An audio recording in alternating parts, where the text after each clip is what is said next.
Welcome back to Real Phonies, where we take a love for movies and television and combine it with very little knowledge about movies and television. I'm your host, Christian. Join me are my co-host, Ian. Hey, what's up, guys? Joseph. Hello. Jehio. And away we go. See, very topical. Good. That was good. Yep. This week we're going to be discussing Quentin Tarantino's latest, probably the most anticipated movie of this podcast. Yes. Once Upon a Time in Hollywood, starring a whole bunch of people about a failing spaghetti western actor. I don't know if he actually was it. Yeah, and his sidekick stunt double Slash gopher, who happened to be neighbors to Sharon Tate. Yep. In 1969 Hollywood.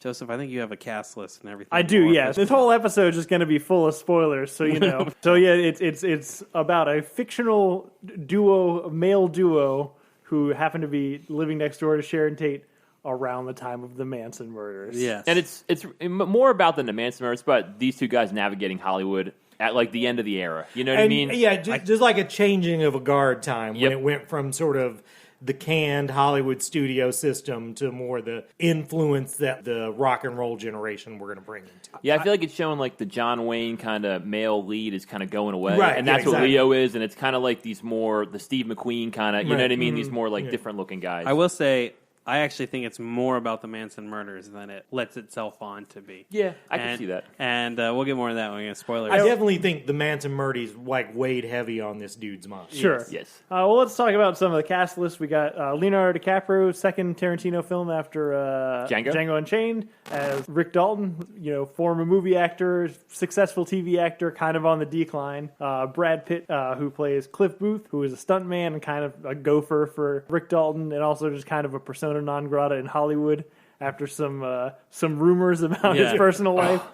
Just oozing cool in that role. I by know the it. way. I didn't want to go, but yeah, he is so just effortlessly cool in this. Yep. Like, Leo's playing a guy who's trying to be Steve McQueen. Yeah. This guy is Steve McQueen, just with no ambition. Yeah. Absolutely. Yeah. Margot Robbie as Sharon Tate, kind of on the rise. Again, a real life person. Yeah. Yep. Emil Hirsch as Jay Sebring, which I have to stop on this one because I found out in like looking up who is the cast list. Did you guys know that Emil Hirsch like choked a lady to death at Sundance? Not to death, but almost. Yep. No, I did didn't. not know that. He was at Sundance and he got into a drunk argument with some studio executive and like apparently came up from behind her and just like choked her until she was almost And he got unconscious. charged with a crime. Like Yeah. it was a thing. Yeah. It was a Wow. whole thing. The only way I'll excuse that is if it was because someone was bagging on Speed Racer. For sure. It just flipped.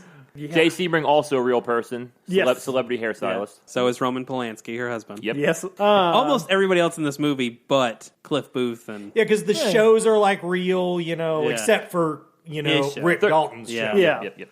We got Outlaw Bounty or whatever. Al Pacino is Marvin Shores, who's also a studio executive? Studio. What a picture. Julia Butters is Trudy, the young actress that acts opposite Rick Dalton in his, I don't know. Lancer. Lancer, you're right. Yeah. In Lancer. Margaret Qualley is Pussycat, one of the Manson hippies, Yep. who I thought was really great. Timothy Oliphant, very specifically cast, in my opinion, as James Stacy, also acting opposite in Lancer. Mike Moe is Bruce Lee. So good. Yeah. Apparently, Bruce Lee's family doesn't think so. I don't think they have a problem with the performance. I think they have a problem with his role in the movie. But anyway, writing. Yeah. Damian Lewis is Steve McQueen. I hate that guy's face. I can't decide if he has a butthole mouth or a butthole face, but one of them just really visually upsets me. He looks a lot like Steve McQueen, but his real hair looks more like Steve McQueen. Agreed. than That the wig he's Yeah, wearing. absolutely. That's super fair. Austin Butler is Tex, another one of the Manson guys that I had to bring up because he's not Adam Driver or Bill Skarsgård, and I was surprised by that. Right. And he's an up and coming. He got cast as the lead in the Elvis biopic. Yeah. why So he's would- like an up and coming guy. Why would you ever cast that guy if you could cast Adam Driver or Bill Adam Skarsgård? Driver would have been perfect in that role. Adam You're Driver right. would have been awesome in that role. What if Adam Driver can't sing? Damon Harriman as Marilyn Manson, who I was like, Charles where- Manson. Charles Manson. Not Marilyn. Different movie. I should, I wrote down first and last names for everyone but that one, and I should have because I'm a fucking moron. Which I was trying to figure out where I knew him from. He's Dewey Crow in Justified. Oh, right on. Yeah. He's also playing Charles Manson in Mindhunter season 2. Is he really? Yeah, which the Trailer season just trailer came out. just came out. Yeah. Kurt Russell is Randy and the narrator, uncredited, and Zoe Bell, who's in all Tarantino's movies, is Randy's wife, Janet. Oh, that's Zoe Bell? Yeah. Jesus, I didn't even catch Yeah. that. You're right. Also, Ravenhawk, Uma Thurman's. Yeah, Yeah, from Stranger I've Things. got a whole list of cameos She's towards in there. the end of people who Yeah, have she just smaller pops up. roles. But, Yeah. So I think we should start off and talk about what our general reactions are, like we normally Sure. do of this film. Who wants to go first? You know, 4 white guys sitting here, I don't think it's going to be a surprise that we loved it. Yeah. Like, it's funny. Going into this, I was, because I didn't get to see it till like 5 or 6 days after it came out, and I was purposely keeping away from reactions and everything because I knew we were in the beginning of people being ready for a Tarantino backlash. Yeah. And, every time I would scroll through Twitter, I kept waiting for people to say something shitty and stuff like that. And most of the suspects who I thought had nothing, so I figured it must be pretty good. And I can see why the backlash is coming. Like, this is, catnip for white guys. It And, is definitely a white guy movie. And, and white guys are the least cool they've ever been right now. So I could see why the backlash would be coming. But they're going to have to pick the next movie because this one was a blast. My takeaway is it's his funniest movie. It's that's really what funny. I thought. It's really It is funny. by far his funniest movie. I don't know if it's my favorite one he's done, Mm-hmm. but I absolutely loved it. For 2 hours and 40 minutes, it fucking flew by. Yeah. Yeah. I did not feel that length at all. And like the scene that I really fucking love is when he fucks up his lines. Yes. And he goes in the trailer and he's like, goddamn 8 whiskey sours. He couldn't Yeah. have stopped Yeah, at yeah, 2 yeah. and 3. And then he like looks in the mirror and he's like, if you don't get your fucking lines right, I'm going to blow your brains Yeah, out. that's That hilarious. is so funny. What- Like it had me dying. But the best part about that scene is then he goes in and does the bit, and it might be the best Leo has ever been. Yes, Yeah, and he yeah, yeah. fucking destroys it. Like, the whole thing, and even before that with the little girl, that whole scene, Yeah. like Yeah. that 20 minutes was gold, man. It was so Yeah. good. So, I think that plays into what I think. I agree. I don't know if it's my favorite Tarantino film. It's longer, and I feel like it's less, I feel like a lot of his movies come out to make a statement. And aside from towards the end of this movie, I feel like most of the movie isn't making a statement. Yeah. It's fairly restrained. But Leo and Brad Pitt are phenomenal individually, and then they're just a great buddy duo the whole time. And their dual charisma just carries this movie. Definitely cannot say enough that Brad Pitt is just so fucking charming. No, absolutely. He's just so cool. I think since maybe like the first Ocean movies, he's just been on autopilot. Yeah. And this was him like clicking back. Well, Inglourious Bastards too, he was Yeah, really in that. absolutely. But this was really like he's just fucking on in this. Yeah. I really like this movie. I liked it that I didn't like it walking out of it, but like 4 days later, someone asked me about it, and I was like, I don't know, I haven't been able to stop thinking about it. I was like, oh, it's a pretty good movie then. Like, if I can't stop thinking about it since then, and the ending really kind of blew me away. But, kind of going back to like the Manson murder thing, like I feel like there's another layer there that I didn't get watching it. And the more I let like stew on it, the more I began to appreciate and really like that layer. I think the name Once Upon a Time in Hollywood is very indicative of what the movie is. And I think this movie is a fairy tale. Yeah. And it's not so much like, whereas Inglourious Bastards is just kind of this fictional story within this universe. Right. This is what Quentin Tarantino, this is his fantasy film. Right. This is exactly. I can't Yeah. say much more than that without getting into spoilers. 100%. Yeah. But it has a real all over the place pace. Like characters will get such long scenes to themselves that you'll forget the other characters in the movie, and it almost thumbs its nose at some convictions of what you can't do in a movie. Like there is literally a flashback within a flashback. Absolutely, in the there movie, is. Yep. and it's pretty hilarious. I mean, the only criticism I think that's fair of this movie is like Sharon Tate does not talk in that movie Nope. a lot. Like she has like literally no lines, which I thought was odd. It doesn't bother me. I don't think it's like something that's gonna it doesn't make me not like the movie. But walking out of it, that was one of my takeaways. Like, wow, she really does not. All she does is dance. She Yeah. dances the entire movie. I think that's an intentional choice. I think it is, because too. we're just supposed to be watching her. It's not Yeah. like we're not supposed to be. It's kind of, I think, runs that duality of like we're supposed to be kind of like watching her. We're getting invested in her doing her thing and kind of like as a guardian view, but also from this like predatory view of like she You know what happened. We know right. it's- Well, yeah. as we as the viewers know what really happens in real life, so it's kind of like it's like the Jaws theme as you creep closer and closer to. Yeah. So I think it works in both ways, but yeah, it's kind of weird to have one of the main characters be so I think it's very intentional for another reason. I think she's also kind of supposed to be almost your point of view character in that she is starstruck and just enjoying being in Hollywood, which is like what That's it would true. happen That's to a you. good point. Sometimes when you're around the idea of being around celebrity, maybe you wouldn't really get a word out. But hey, you're at this party. Why not enjoy yourself? Like I think you're supposed to connect to her on a level that like she isn't this full-fledged star. All the stereotypes people have about Anne Hathaway, right? Like how do you get past that? You do the exact opposite. And I feel like a character that doesn't really talk much and who's just trying to like enjoy the moment and have a good time because she knows it's not going to last. And agree, the predatory thing I think is a really good description. Yeah. But. Yeah, after we watched out of it, Sarah's first thing said was, "Why the fuck was Sharon Tate even in this movie?" Yeah. Like she's just sort of a prop in it. Right. You know? Well, and that is, I guess, the other purpose. I mean, she didn't interact with really either of the two mains, one of which she has pretty good chemistry with.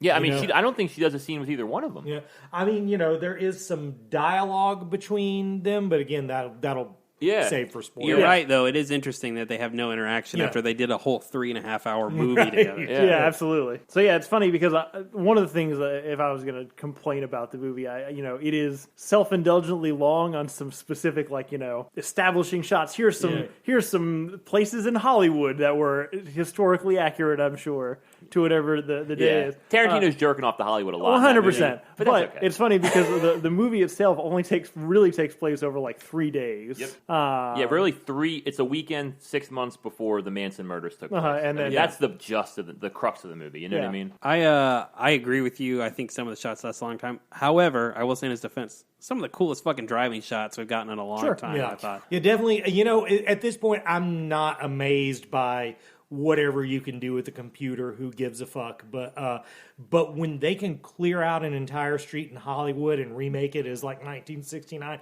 that shit impresses me. Yep. Yeah.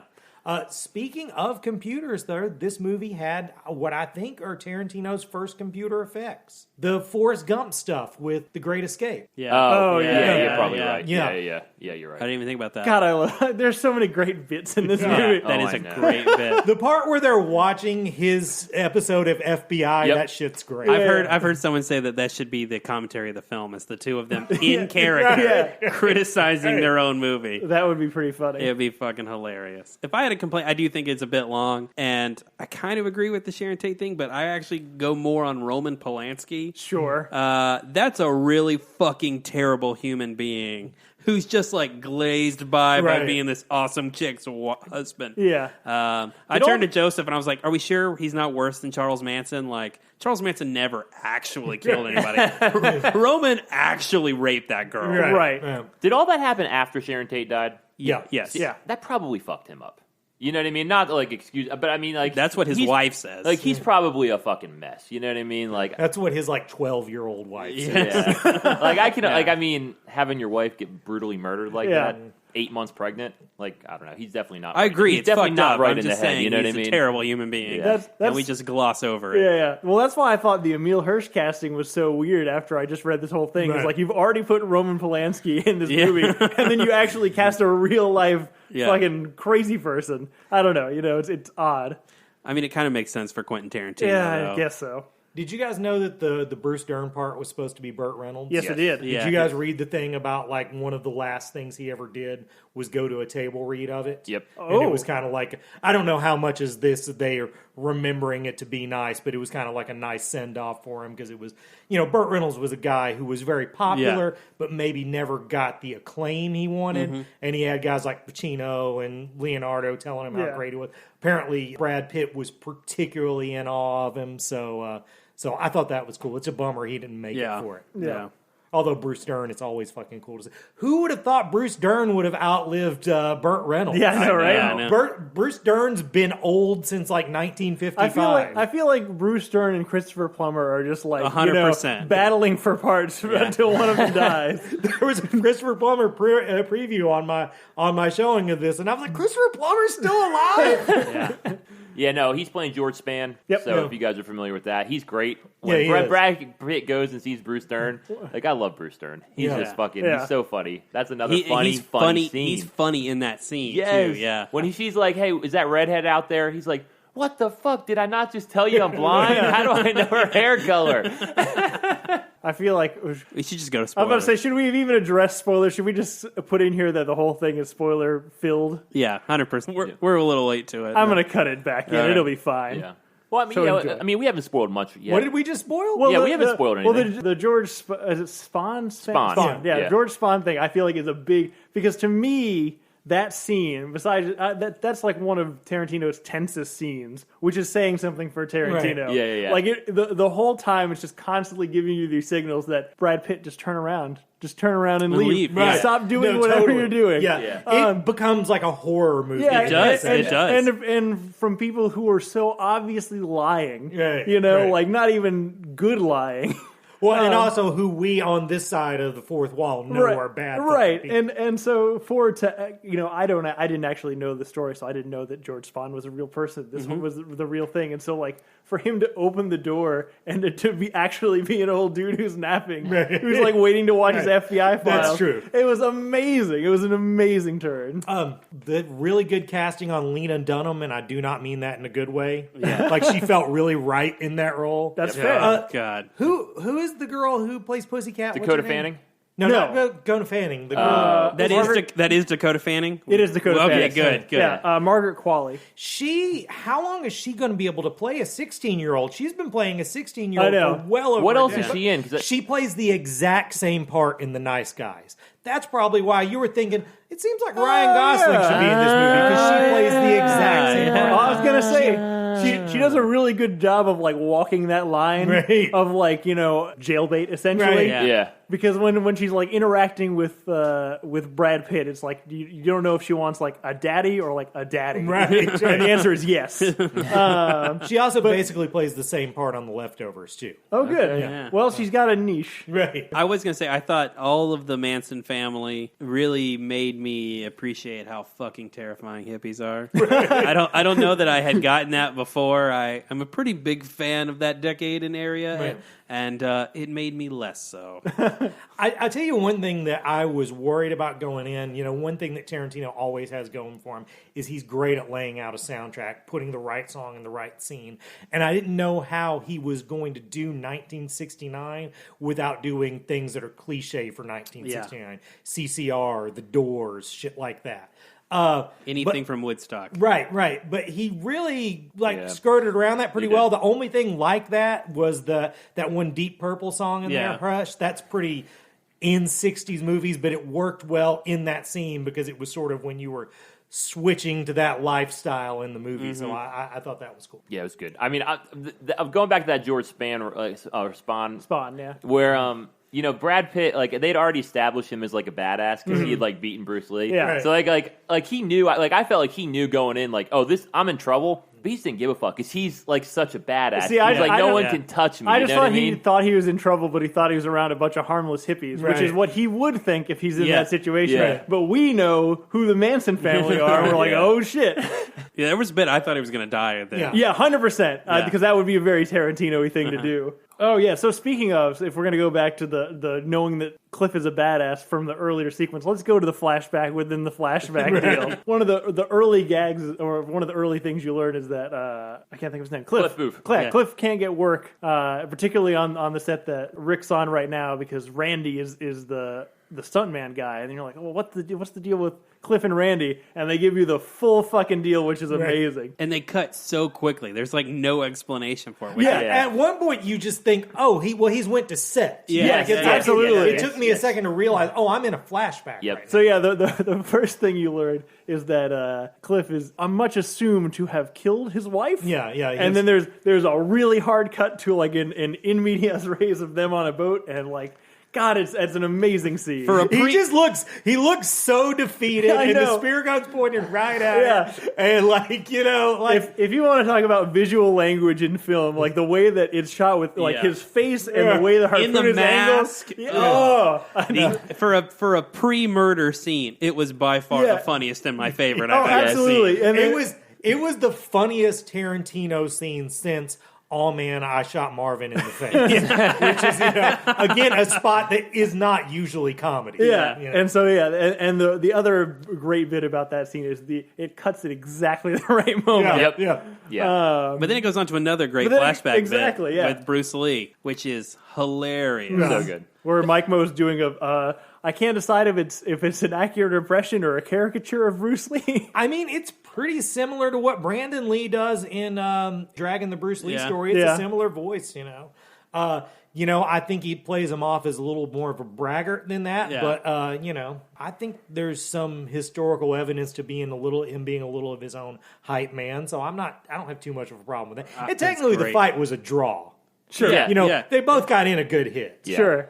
And I think as far as you're talking about, this is a movie for white guys to make white guys feel good. 100%, in narrative language, Brad Pitt beating Bruce Lee is supposed to tell us that, Brad Pitt's fucking awesome. Right. But from a second layer of it, it's white guy beats the greatest martial artist ever because of course white people are better. Right. Yeah, it's got some questionable messages overall, but I enjoyed it. It's a great scene. I don't think Tarantino's anything but a Bruce Lee fan. Yeah, so absolutely. I don't think... And I think that scene is played to subvert your expectations of what you think is going to happen. Right. But no, Hunter, I completely agree. Well, I think it's also there to, like I said, establish Brad Pitt as, he's a fucking badass. Yeah. You know what I mean? Don't fuck with him. Also, how fucking ripped is Brad Pitt still? Damn it. Jesus Christ. When he was fixing that TV antenna and took off his shirt, I was like, what the fuck? Yeah, he's like in his 50s. He's too fucking handsome. He is. Too fucking handsome. Very upsetting. Makes me feel real bad about myself. Yeah. I mean, and we're talking more about Brad Pitt, but Leo has Brad Pitt has a showy role. Let's be clear about that. I don't know if I agree with that. But Leo has got the comedic, the real role. I don't think it's a showier. I think Leo has the showier role. Yeah. He has way more range in this movie. But it's just like Brad Pitt in Ocean's 11. He's just the coolest fucking he's actor. He's got the cool part, you know? And Leo's basically an actor over the hill who's having trouble adjusting to it. It's really good.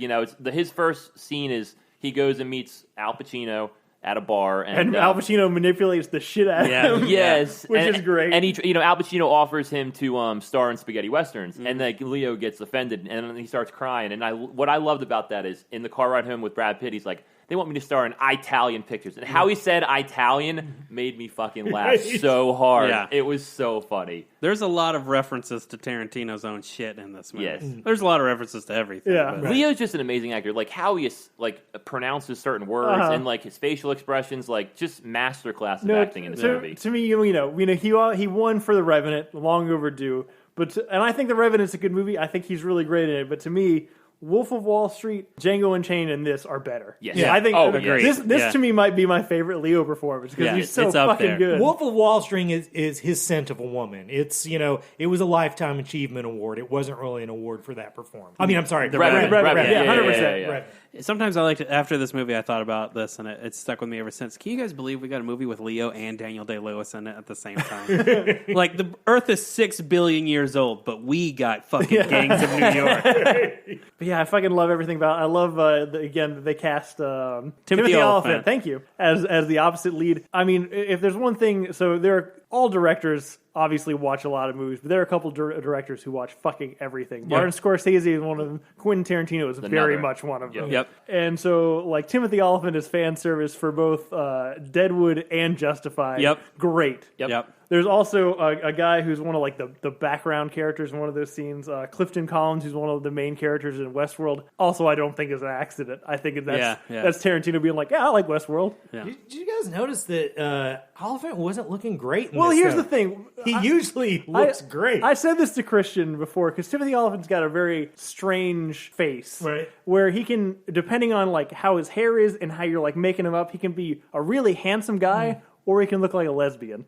Yeah. And in this one, he looked more like a lesbian. He definitely looked like he owned a bookstore in it. Sure. Yeah. Which, is weird because he's supposed to look like the usurper. He's supposed to be like the younger, handsomer version, which I think he's probably older than Leo. He might be. Yeah. But I thought Luke Perry was a strange choice. You know what I mean? I think he did good in it, but, him in a Western with, Now it makes more sense now that he's dead. Yeah. But before that, was an odd Tarantino's casting. always got to do that. There's got to be always somebody he tries to bring throw back. a little bone. Yeah, the resurrection. You know, I think if he was going to do it, though, he should have thrown him a bigger bone.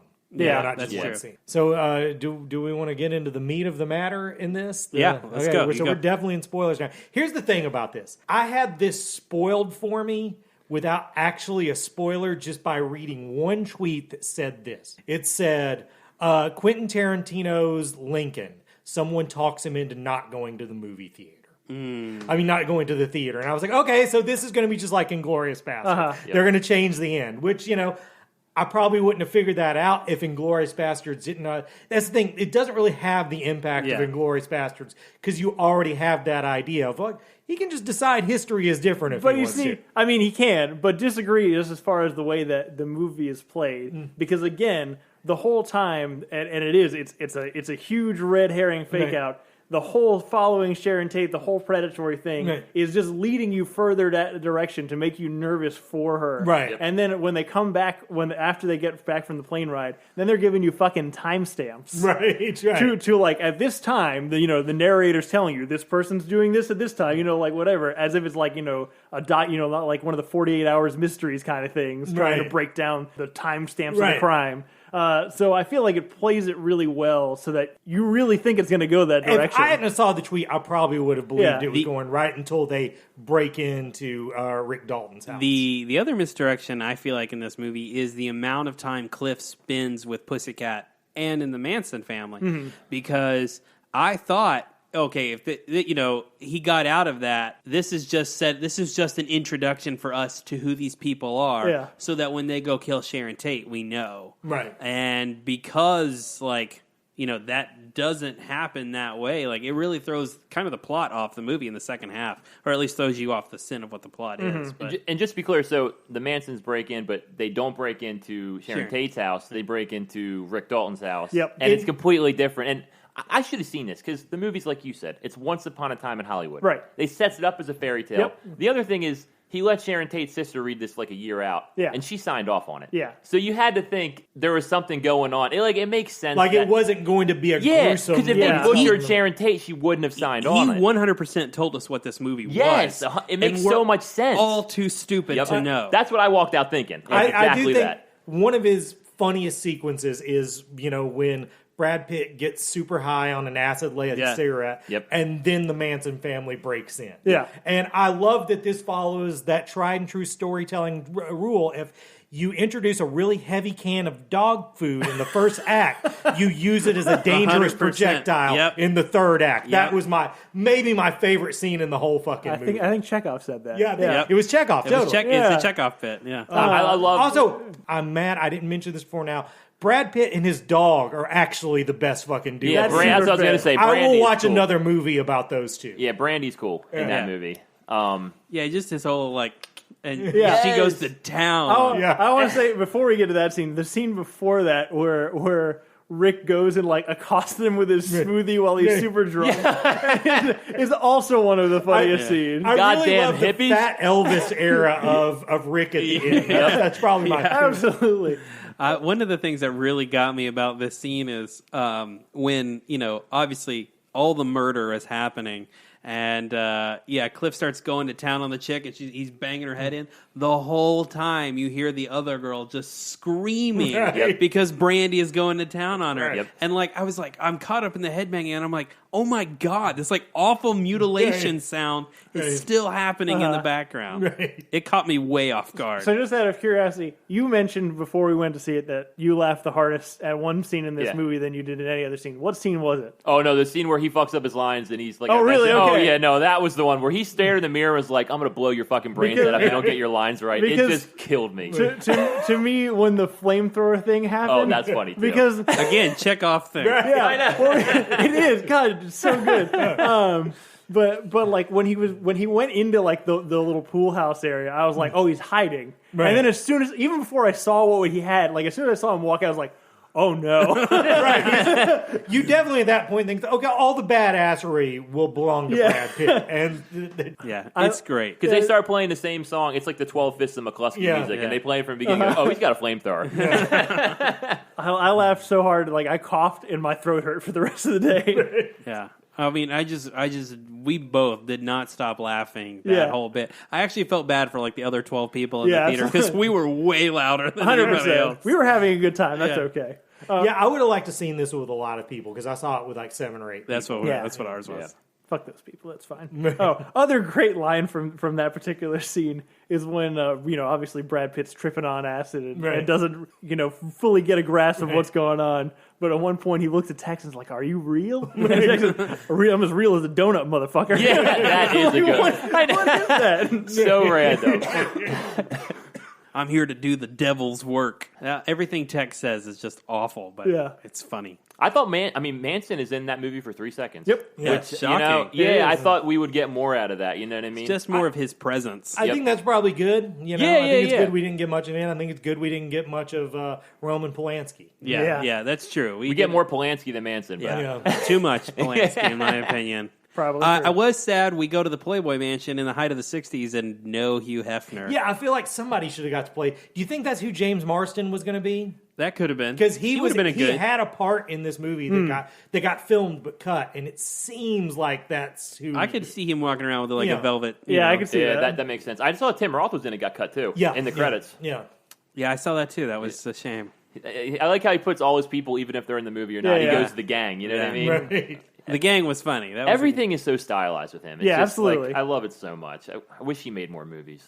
So we only got one more, supposedly. what do you think the 10th movie will be? Because first of all, I don't believe it'll be the last one, but I do think it'll be presented as being the last. I don't think it'll be the last one because it sounds like he's giving himself an excuse with Kill Bill. Well, he's always given himself that excuse. He can do that. He's like gone on a rampage now that we're post the 9th movie. Right. He's like, no, Kill Bill's one movie, but I really don't know.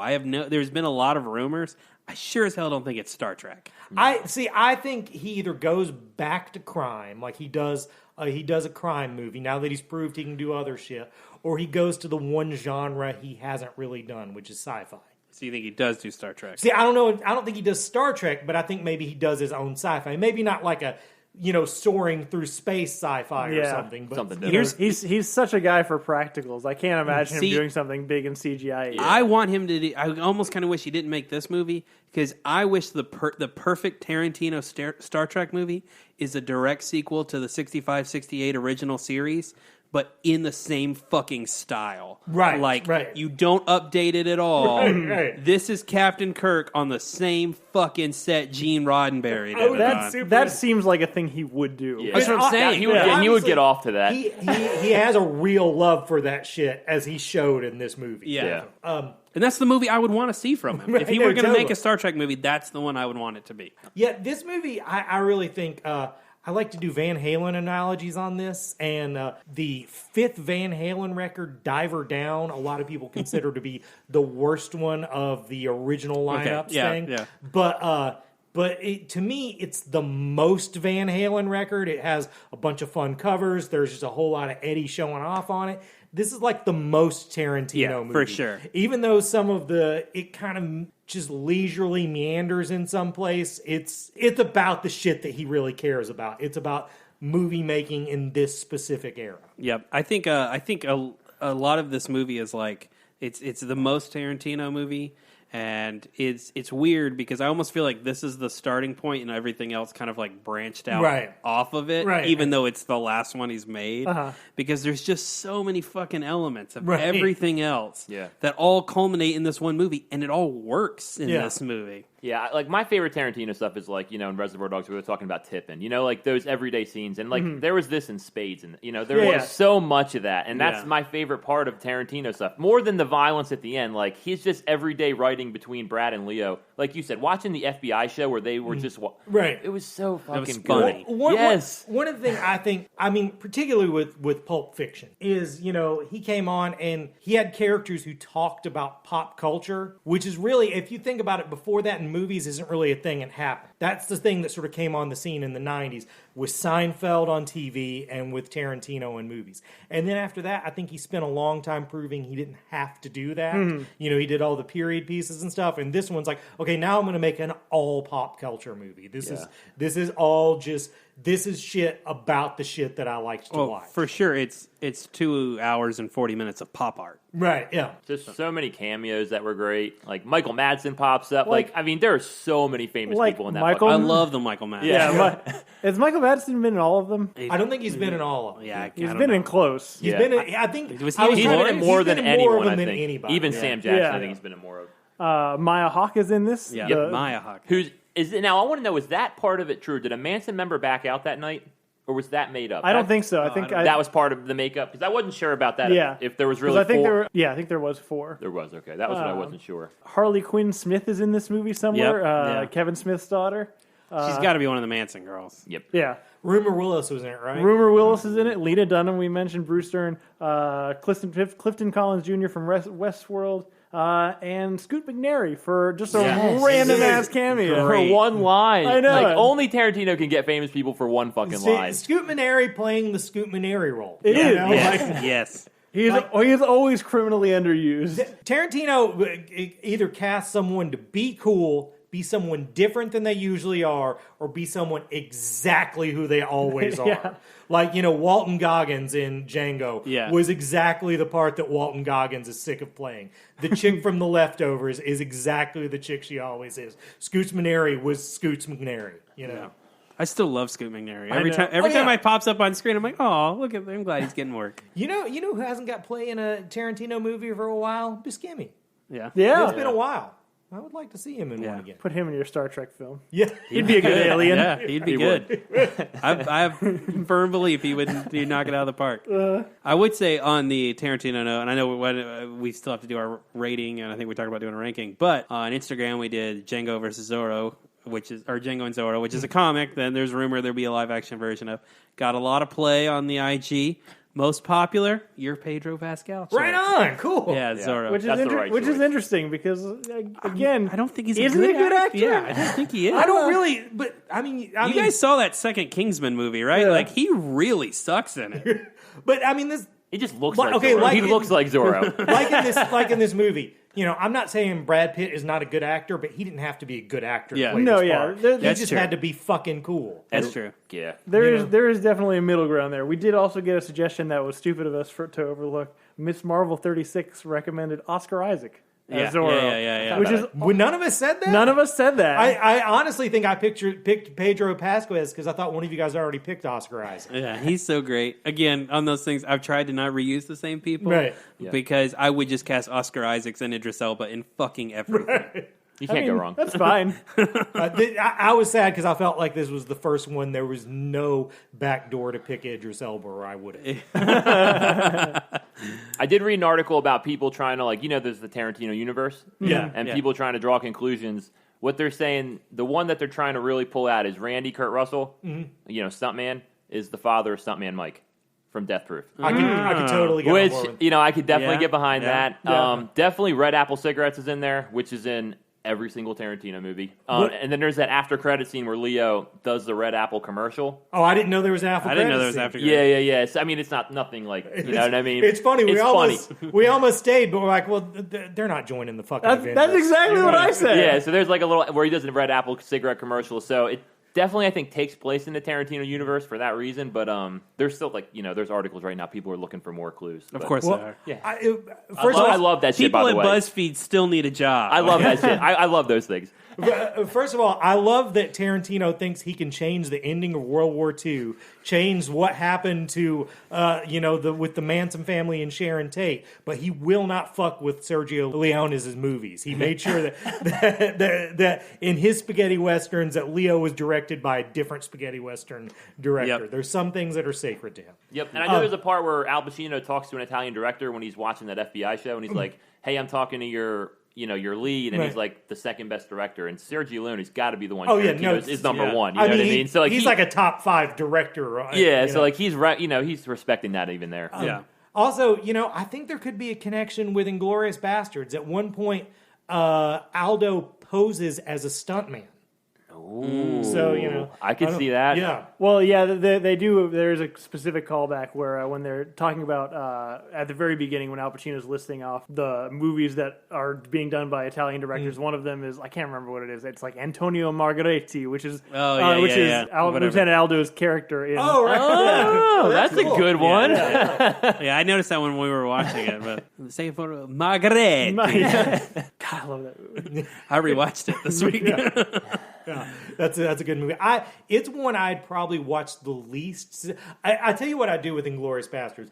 I watch that opening scene with Christoph Waltz all the time, but I never finish the movie. But I finished the movie for the first time recently. It's really fucking good. Yeah. I think it's a good transition. It is. Well, first off, once upon a time in Hollywood. Is it better or worse than Transformers? Yes. Better than Transformers. It could be the best movie that we've reviewed since we started doing this podcast. Ooh, I don't know about that. That's a tough one. I don't know anything that I would put above it. Maybe Black Panther. I was thinking about that on my way here. Black Panther. That was when I was on my way over knew it. here. That was the only one I could think that I liked more. I'm only mad you said it because I was about to say it before you. I'm trying to think of one. I can't think of one.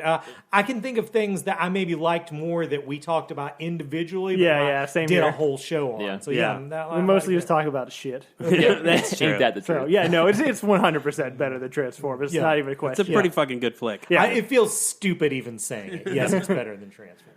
Do we want to say our top 3 Tarantino We'll do our movies? top 3 Tarantino I mean, we agreed movies. on it. We did. I mean, I already know mine. It's not fucking hard. You go first. I'm going to say Pulp Fiction is number 3. I'm going to put Once Upon a Time in Hollywood as number 2. I really fucking liked it. And Inglourious Basterds number 1. Fair enough. Yep. This is That was all very surprising. I got a controversial. Yeah, I would say Django's my favorite. Yep.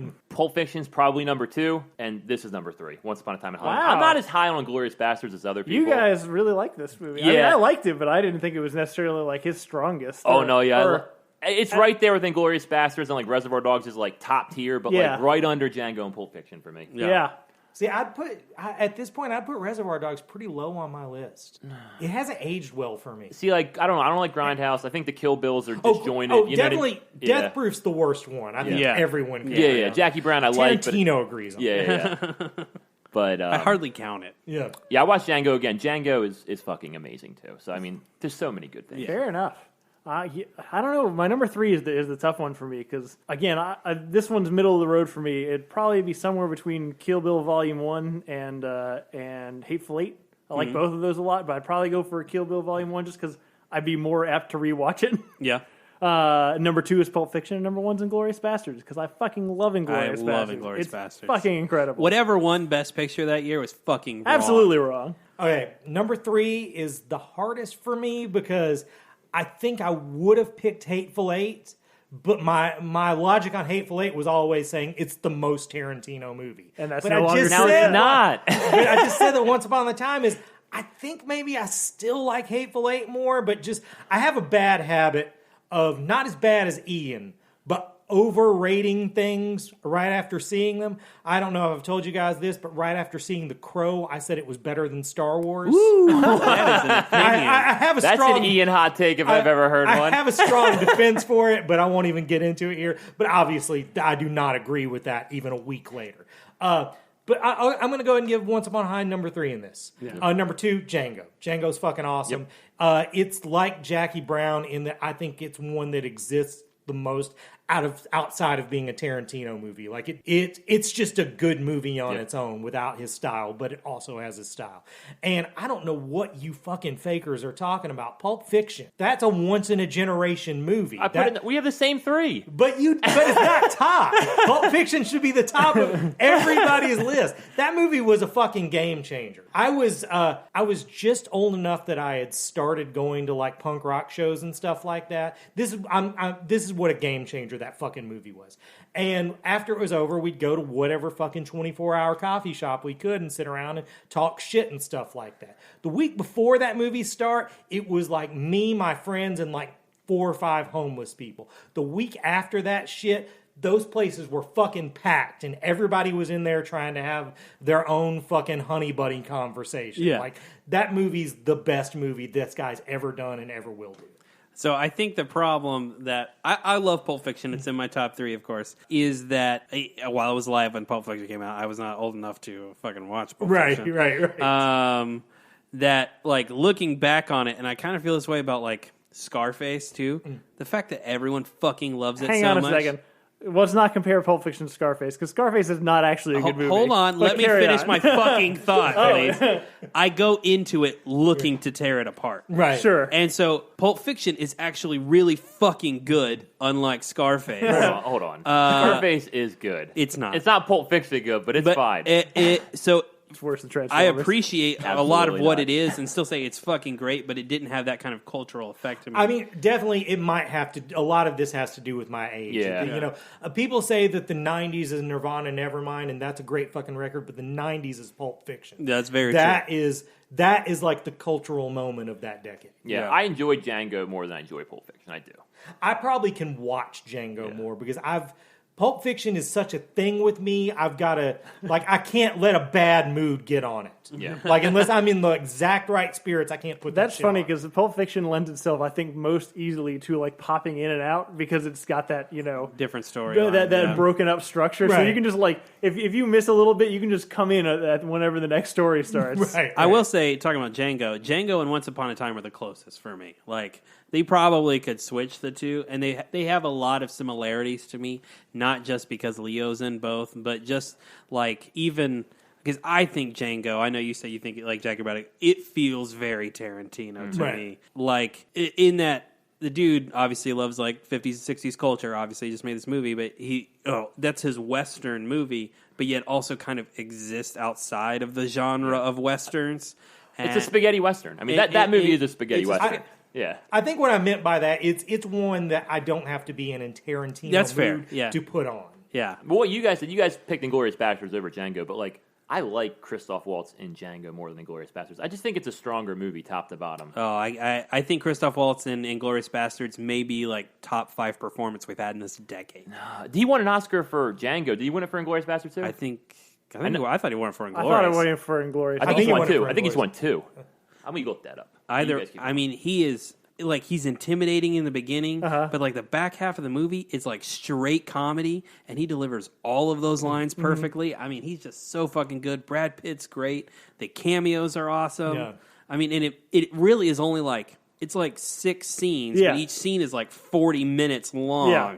God, it's fucking great. Definitely, Yeah, it's he won for both. So he has two Oh, Oscars. really? Yeah. I knew he won it for Django. So he won for both. that's another one where I wonder why Tarantino hasn't went back to him for a while because it feels like he's in Hateful Eight, but he's not. Well, yeah, Tim Roth is 100% supposed to be Christoph Waltz. Yeah. Right. Christoph Waltz could have been, the director who's like telling Leo, I need to put the makeup, like the mustache Yeah. and hippie you up. That could have been Christoph Yeah, Waltz. no. You know what I mean? That would have been great. Yeah. I mean, look, again, we're the fucking target audience. Besides Grindhouse, there's not really a Tarantino experience I haven't enjoyed And myself in. I'll even say that Death Proof, I still think it's better than Transformers. I think it's Yeah. a good movie.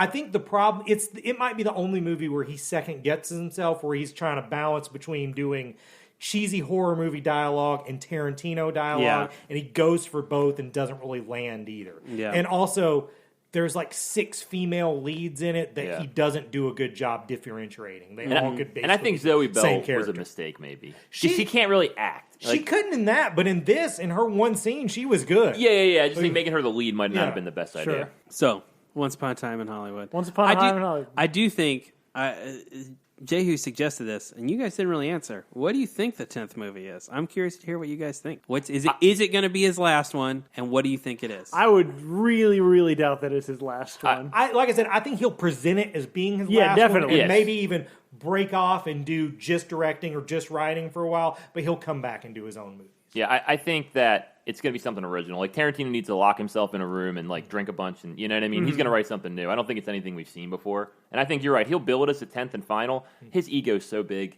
In 4 years after, he'll I mean, be I back. just, I, You know I what I mean, mean? I'm sure there's an ego component, but I also think he just fucking loves movies. He loves Right. making movies, and he loves writing movies. Yeah. And I imagine that he's already got like 6 scripts halfway written Right. Oh, agreed. for a bunch of other, Yeah. and so as he's aging, and it's been several years since he did the last movie, and he's just like doing whatever the fuck he's going to do after movies, how can he look at those scripts and not be like, well, maybe I can make this one too? I think that's an interesting point, Jehu. I think what you may see is this is the last one he writes and directs. Like, it's solely a Tarantino film where he may go into doing just directing or just writing. What movies has he done screenplays for? There's True Romance, which is awesome, and there's Dust Till Natural Dawn. Born Killers, which is terrible. Yeah. Dust to Dawn. Dust to Dawn is good. Yeah. He wrote a scene in Sin City. He wrote. I think he wrote. It's uncredited, but he wrote a scene in Crimson Tide. Oh, really? Yeah. It's if you're thinking of Crimson Tide and you're thinking which scene is the Tarantino one, it's that one. Yeah. The Sin City scenes where Benicio del Toro is headless talking to Clive Owen in the car, I think. Oh, right on. Yeah. But yeah, I'd like to see him do some more. Because, with True Romance, that was cool seeing another director do something with his story and his dialogue. Yeah. Honestly, if he didn't stop directing movies, that'd be okay. Keep writing. Because what I love about Tarantino is the writing. Yeah. I mean, that's what sets him apart. That's what I think is going to happen. If they decide to make this Star Trek movie, he's not going to direct it, but he'll write it. If they decided to make the Django sequel, and if it did fucking have Zorro in it, he'll write it. He's not going to direct it. Right. I did hear him an article says if he does leave movies, he would write a play, go to theater, which... I mean, Hateful Eight already is. That's what I mean. He would start doing more like that, which I could... Or write a book. You know what I mean? I think he's going to keep writing. I think, didn't one of these start as a book? Did Once Upon a Time start as a book? Hateful Eight started as a play. Yep. But I don't know. Things work out the way I was very pleased, though. Yeah. Very pleased with that movie. Yeah, this'll hold me over for a few years till we can see this again. Fair enough. I mean, is there a director you look forward to more? Maybe Nolan. That's probably the only person I you rank could put in. Tarantino over Nolan. Well, that's the thing. Tarantino has only hit. Nolan's had some, not like bombs, but some, less successful, less acclaimed. I think he's the only person you could put in the same breath as you go to see the director. You don't go to see directors anymore. Even Spielberg's gone, I'm going to go say Scorsese. Yeah, that's another I one. go to That's see another one. Scorsese movies. I mean, I definitely put the Coen brothers above it. Yep. The Coen brothers are the guys I look forward to the most. But beyond that, still right now that I know, at one point I would have put Spielberg above him, but I don't know that I do that now. Same with Scorsese. Scorsese's more hit and miss, which he probably swings for the fences more too. But I'm a lot of hits on. Yeah, I'm a lot of hits on Scorsese. I know a lot of people didn't like Silence. I like Silence. No, Silence is a good movie. It's just no Adam one watched Driver it. is fucking awesome. So is the other guy. Who's Andrew the other? Garfield. Yeah. No, that movie's fucking dope. And people talk shit on Shutter Island. I think that's one of Leo's best performances. Shutter Island's movie's fucking good. I love Shutter Island. Shutter Island is real fucking good. I like it. It's kind of it. I think it gets crapped on because it and Inception are kind of the same movie. Yeah, and Inception's the better of the two movies. All I ever heard about Shutter Island is people could see the ending from a mile away, but I didn't see it. Maybe I'm stupid. I just don't so think it caught me off guard. I'm real good at tearing movies down, and I didn't catch it. Yeah. So. My thing is, Ed Harris is such a great villain. I know. My thing is, even if you did figure out, does that make it a bad movie? No, totally. No, that was the main criticism. Because that is I knew what the ending was, so the rest of the movie sucks. You have to put those clues in the movie. Yeah. You don't. The worst kind of mystery is a mystery that you can't solve. Yeah. I'm not saying solving it makes it better. No, it's better when you don't. But if you don't put the shit in there to solve it, then it feels cheap. Right. Yeah, absolutely. I'm mostly hits on Scorsese. I like the Coen Brothers a lot, but see, they've been kind of hit or miss for me lately. Hail Caesar, I didn't really love, and I've heard Hail Caesar's better on multiple viewings. That's true of a lot of Coen Brothers movies. I wasn't impressed with it the first time, so I haven't gone back to it. The Netflix show was fine, but it wasn't blowing me away either. The Ballad of Buster Scruggs? Yeah, it was uneven. It was better in the beginning than the end, I think. I liked that more than I liked Hail Caesar. Which, by the way, there were definitely some parallels to me between Hail Caesar and for sure. They're both love letters. Totally. Once Upon a Time is a better movie than Hail Caesar. I was telling Christian the scene where Leo's doing his really intense performance, right. And it's a really long scene, and they've got these tracking shots around the actors, and it's you're really invested in this movie. You don't even know what the fucking plot is, but you're wow, this is serious. And then he stops and line. Right. Oh my god, that was funny. Oh, it's so good. I fucked this all up.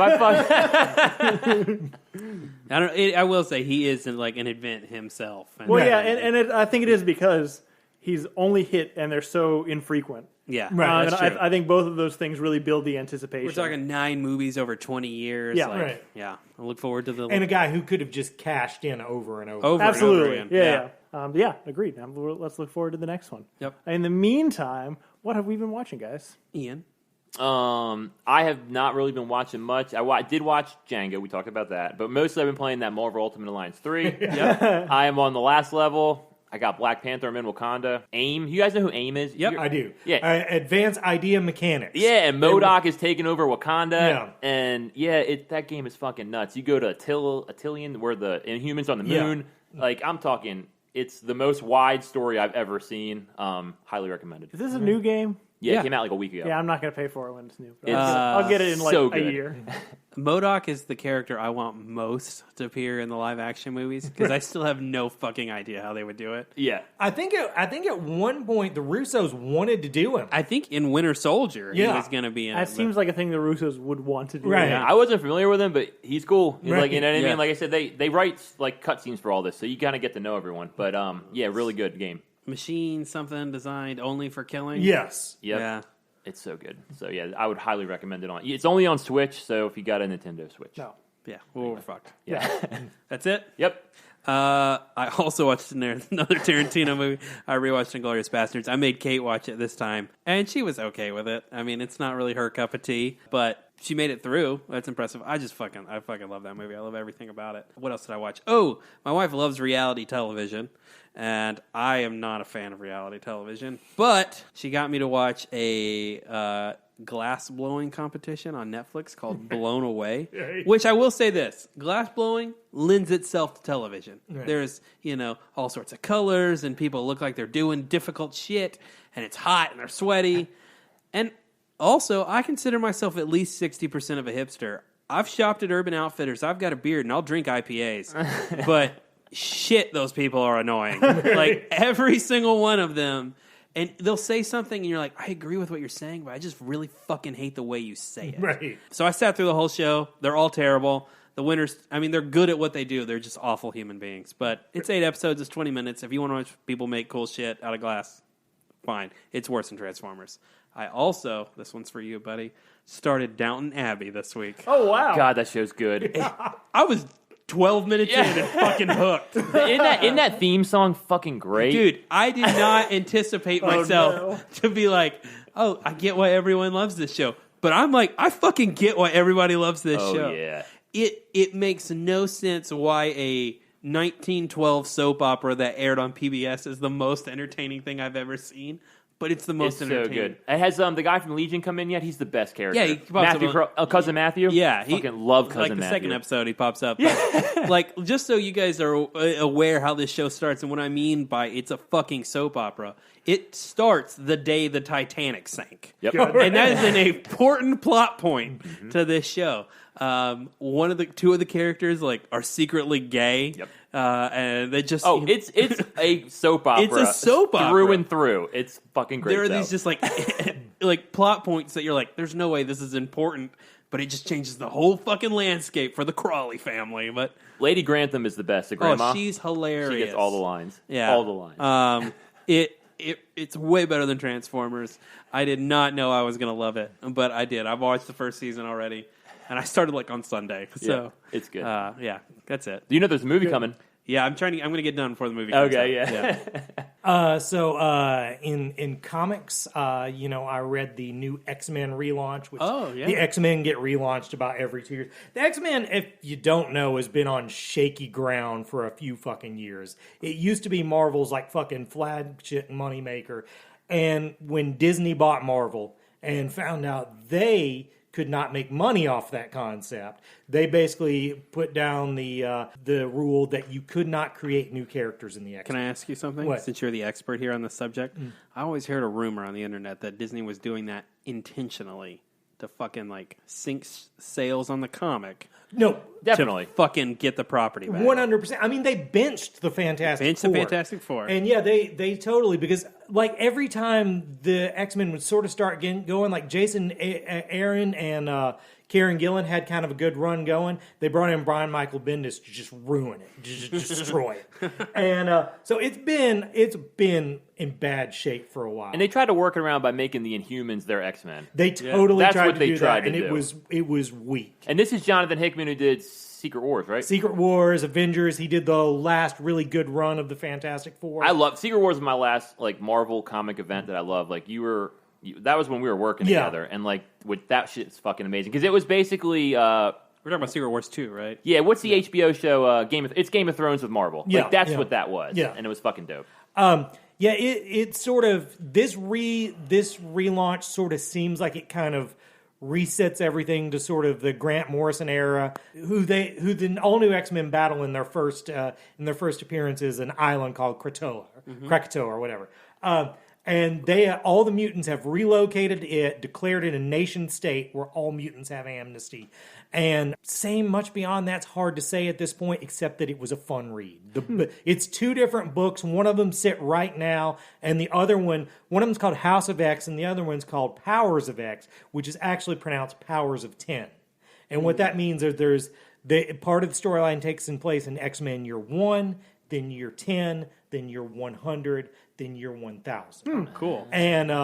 And that one's a little hard to follow at this point, but I'm sure it'll. I did read an opinion piece that they were saying is Professor X possibly the villain? He seems real creepy in this. There is another layer on here we haven't got to because he definitely seems creepy. In the present, we never see his eyes. He's always wearing Cerebro, so he's like a portable Cerebro. Right? Yeah. Okay. There's something weird going on in that. The other thing I've watched this week, I almost wasn't going to bring up, but since you guys talked about Downton Abbey, I'm going to talk about this, even though no one on earth is going to be interested in this. I found out you can watch episodes of soap operas from the 80s on YouTube. Oh, and you don't understand what a fucking game changer this is for me. Because when I was a kid, my favorite things were comics, wrestling, and soap operas. And the thing they have a lot in common. They all have a lot in common. They're all soap operas. And the thing is, one of the big things they had in common is once they went away, they were gone forever. There was no reruns. There was no syndication. That's changed for comics and wrestling. It didn't really change for soap operas. So being able to go back and watch this shit, so fucking on for me. Like, I saw a specific moment I had seen that had blown my mind as a kid, like watching it with my grandma, and I just fucking geeked out. So that's so I haven't watched anything real this week. I've just watched old episodes of As the World Turns and Guiding Lights. Good. Yeah. Respect. Indeed. In anticipation, football is coming up, and the best football television show, Hard Knocks, is coming out next week. But in the meantime, I started the first episode anyway, of the Amazon knockoff All or Nothing, which is objectively worse. The Panthers? It's the Panthers this year. And it's a year behind. Right. Well, that's one of the problems, is you know what happened, so there's a certain level of drama that's not there. But one of the things I did like, at least from the first episode, is you get to see Cam kind of in his, like, not his game day face. Yeah. So he's a little bit more toned down. He's a little bit less, in your face. And, that's kind of nice to see because I know a lot of people don't like Cam for that reason. So I may or may not get Does he come across as likable, Cam?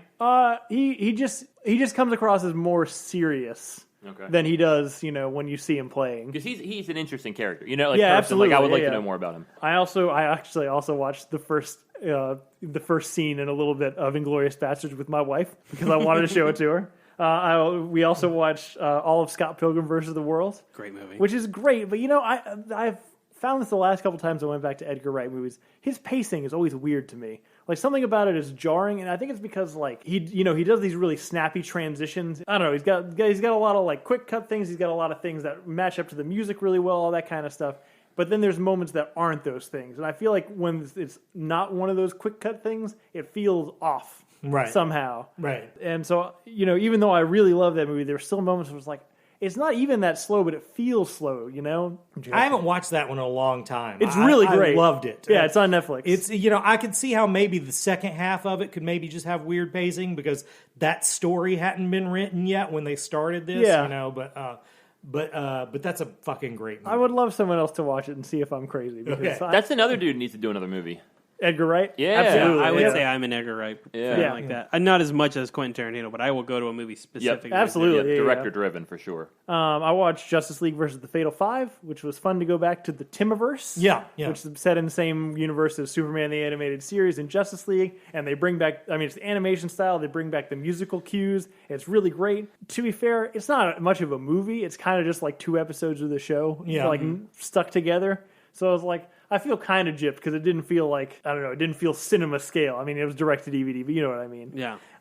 It definitely it leans on the new characters a little hard. Yeah. And, and I mean, I understand they're those 2 characters very 2019. Sure. So I could see why you'd want to do that maybe for new fans and stuff like Yeah. that. But also, I don't really think a lot of new fans are showing up to this. So. No, well, that's kind of the Yeah. problem. Yeah, no, the movie itself is very much about like heroes that have mental health issues and kind of that mental health issues aren't like your one defining factor. Right.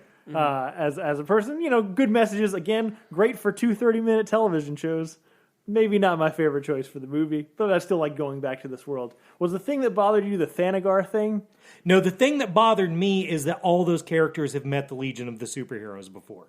Oh, that's right. As a matter of fact, Superman's cousin is a member of the Yeah, Legion yeah. of Superheroes. Is that the other guy that looks like him, like Superman that came out of the bubble? Yes, They didn't yeah. talk. Okay. Yeah. Okay. No, good. Supergirl is Yes. Mon-El is also his cousin. Yeah, that's what I mean. Yeah, but, Yeah, 'cause, like, I 'cause don't she know gets if left that's in been the- established Okay. in this universe. Oh yeah, because there was a bit in this where Yeah. Hawkgirl goes back to Thanagar, and I was like, I don't think she's going back to Thanagar. I don't think she'd. she'd be. I didn't even think of that, but she definitely would not be welcome. There was a whole thing about that in the Yeah. series. And the other thing, I watched a lot of shit this week. The other thing I watched is Under the Silver Lake, which is the film by, I cannot remember his name for the life of me, but the director who did It Follows, which I fucking love. Right. And I'll give it to him. It's a big swing, It's it's kind of a noir style mystery. Just Andrew Garfield. Yes. Noir style mystery set in present day and kind of standard to a noir film. Your main character is an awful guy.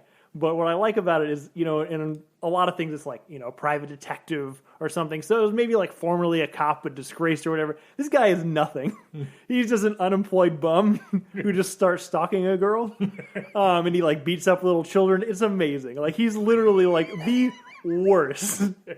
What's the name of this movie? It's called Under the Silver Lake. It's on David Amazon. Robert Mitchell. I looked it up. That doesn't even ring any bells. That's the director. But it's such a strange movie. So it's very much like it's a conspiracy theorist's wet dream is what this movie Right. is. Because the whole thing is that as he's trying to search for this girl, he's uncovering these secret patterns and everything that end up becoming clues to this other thing that he's uncovering. And, it gets very like lizard people and shit. Like Right.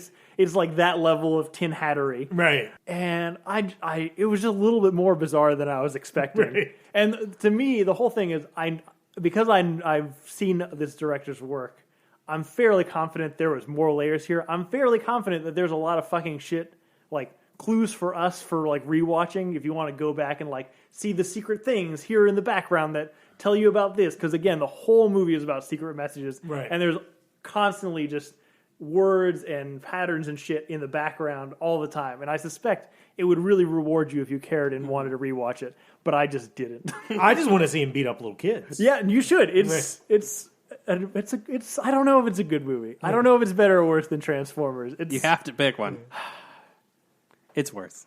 It might be worse than If you're Transformers. thinking that hard, it's definitely It might be worse. worse than Transformers, but I still, if you liked It Follows, I think you should try it. So none of us have watched The Boys on Amazon. No. No. I wanted to, but Yeah, I'm thinking this week I'm going to go in. It's based on a graphic novel. Have you read that? I have a very complex relationship with any time Garth Ennis does superheroes. Yeah. I just feel like he's specifically calling me a dickhead, and I don't enjoy that. I love Preacher. I love a lot of the stuff he does, but every time he goes to superheroes, I'm just not into it. But I do like Carl Urban a lot, so I'll probably watch I've it. heard good things, so I'm going to check that out this week. Yep.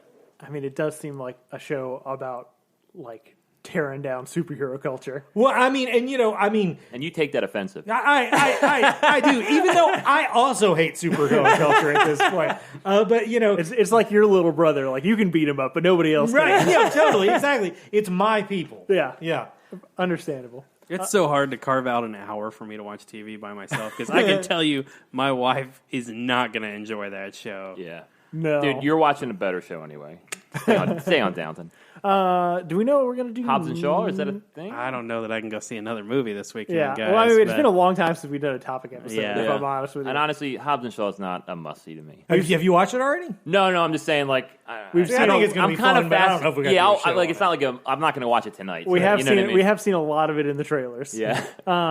Yeah. So let's plan on a topic episode next week. Let's What's that do topic? it. We don't know. It's a surprise. Hashtag wait real and phonies. see. Absolutely. So that's it. We good? Yep. Anybody Yep. else? All right. So thank you guys for listening. If you like this, please rate and subscribe and tell all your friends. If you want to get in touch with us and rank your favorite Tarantino films, you can reach us at realphonies@gmail.com. You can also follow us on Facebook and Twitter at realphonies and on Instagram at real_phonies. Thanks to Zach Evans for art and Brian Velasquez for our theme. See you guys next week. Later.